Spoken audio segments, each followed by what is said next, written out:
শুরু, মদ পান করলে 80 বেত লাগানো শুরু।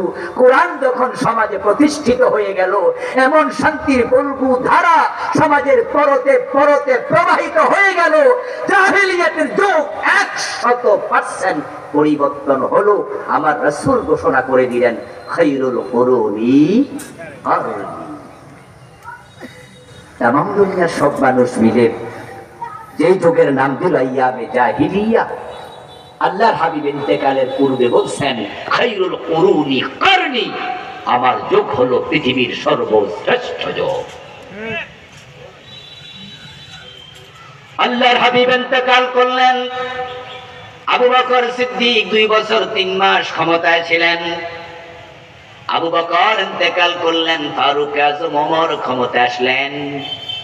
অর্ধ পৃথিবীতে ইসলাম ছড়িয়ে পড়ল, রোম বিজয় হলো, পারস্য বিজয়ী হয়ে গেল।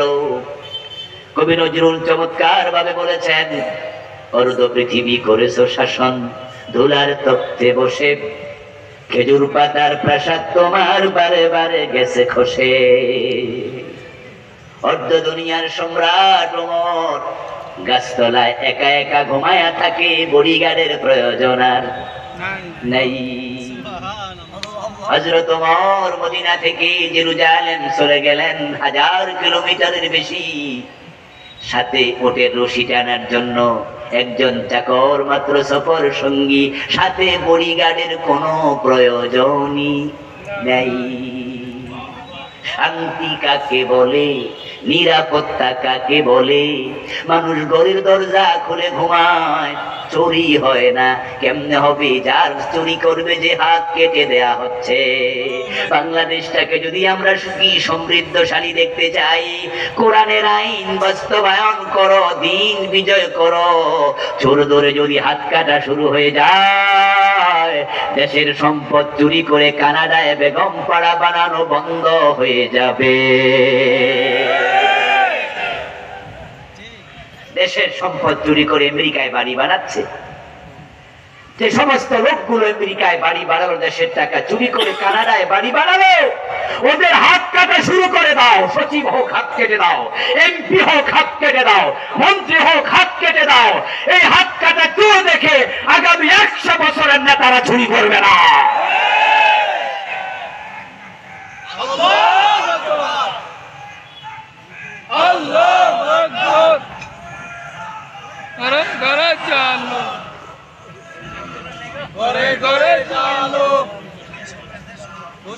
আমার প্রিয় ভাইরা,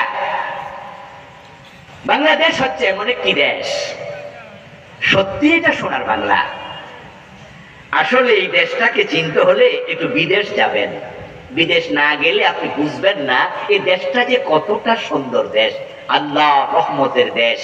হাসপাতালে মাঝে মাঝে যাবেন, তাহলে আপনার সুস্থতার নিয়ামত বুঝতে পারবেন। দেখা গেছেন, একটু সুযোগ নিয়ে পঙ্গু হাসপাতালে যাবেন, কলেরা হাসপাতালে যাবেন, মহাখালী ক্যান্সার হাসপাতালে যাবেন, বারডেমে যাবেন, দেখবেন কত মানুষ পঙ্গু, কত মানুষ ক্যান্সার। কিডনি হাসপাতালে যাবেন, কত আল্লাহর বান্দা ডায়ালিসিস করছে, 2টা কিডনি ড্যামেজ। কোন অভিযোগ আল্লাহর বিরুদ্ধে আর থাকবে না। রিকশাওয়ালা বলতে বাধ্য হবে, সুস্থ আছি, আল্লাহ তোমার ধন্যবাদ, এটাই যথেষ্ট। কমপক্ষে রিকশা তো চালাতে পারি। বাংলাদেশটা যে কত সুন্দর, আসলে এটা সোনার বাংলা। আল্লাহ তাআলা আমাকে অনেকগুলো দেশ সফর করার সুযোগ দিয়েছেন। এই গত রমাদানেও দুবাই গেলাম, অগাস্টে তারিখে গেলাম, আমেরিকায় গেলাম। আপনার দুবাইতে এখানে গেছে এমন লোক এখানেও অনেক আছে, সৌদি আরবে গেছেন। ওই দেশে দেখবেন রাস্তার পাশে যত গাছপালা আছে, এই গাছপালা বাঁচানোর জন্য 2 বেলা পানি দেয়া লাগে। গাছের নিচ দিয়া দেখবেন যে পানির নল বের হয়ে আছে। সকালে পানি দেয়, বিকালে পানি দেয় না, গাছ মরে যায়। আর বাংলাদেশ এত চমৎকার দেশ, এখানে আম খেয়ে বিচিটা রাস্তার পাশে ফেলে দেয়, কয়েকদিন পরে নিজে নিজে গাছ হয়ে আম ধরা শুরু করে দেয়। এই কথা কি ঠিক না ঠিক?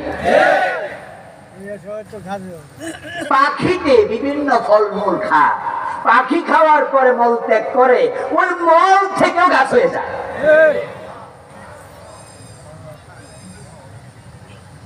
আমার প্রিয় ভাইয়ারা, চমৎকার দেশ, এত চমৎকার আবহাওয়া, কল্পনাতীত। 2021 একবার আমেরিকায় গিয়েছিলাম শীতকালে, বোঝার জন্য বলছি। 10 দিনের সফর ছিল নভেম্বরে, শীত নাকি তখন মাত্র আসতেছে।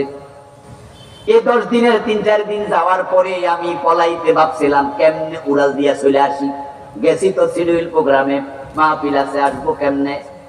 ওরাই টাকা পয়সা দিয়া নিছে, গাড়ি ভাড়া দিছে, বিমান ভাড়া দিছে, আদিয়া তো দিছে, ওদেরকে রেখে আসি কেমনে। কিন্তু আমার মন চাইছিল উড়াল দেই, কারণ 4-5 দিন যাওয়ার পর আমার নাকের ভিতরে শ্লেষার মাঝে রক্ত জমা শুরু হয়ে গেছে। আমার সত্যি হলো, আমি এভাবে টান দিয়ে দিচ্ছি, রক্ত বেরোচ্ছে। এত শীত, আমি অসহ্য। তো বাঙালি ভাইদেরকে বললাম, ভাই থাকেন কেমনে এই দেশে? হুজুর, শীত তো এখনো আসে নাই, মাত্র আইতাছে। আমি কই, আল্লাহ তাড়াতাড়ি নেও, আসার আগে না। ওরা আমাকে জানালো যে আমাদের ঘরের বাহিরে 2 ফিট 3 ফিট এরকম উঁচু বরফ জমে। আমরা ঘর থেকে বের হতে পারি না, আমাদের গাড়ি সব বরফের নিচে চলে যায়। ঠান্ডা কাকে বলো হুজুর? এখন তো বরফ তো আসেই নাই, শীত তো আপনি দেখেন নাই। আমি পেয়েছি, আল্লাহ যেন আমার না দেখায়। গাছের পাতা সব মরে যায়। টার্কিতে গিয়ে শুনলাম 3 থেকে 4 মাস। টার্কিতে, তুরস্কে গিয়ে দেখলাম প্রায় ঘরগুলো এরকম এরকম ছাদের মাঝে এরকম দেয়া থাকে। আমি বললাম যে ঘটনা কি?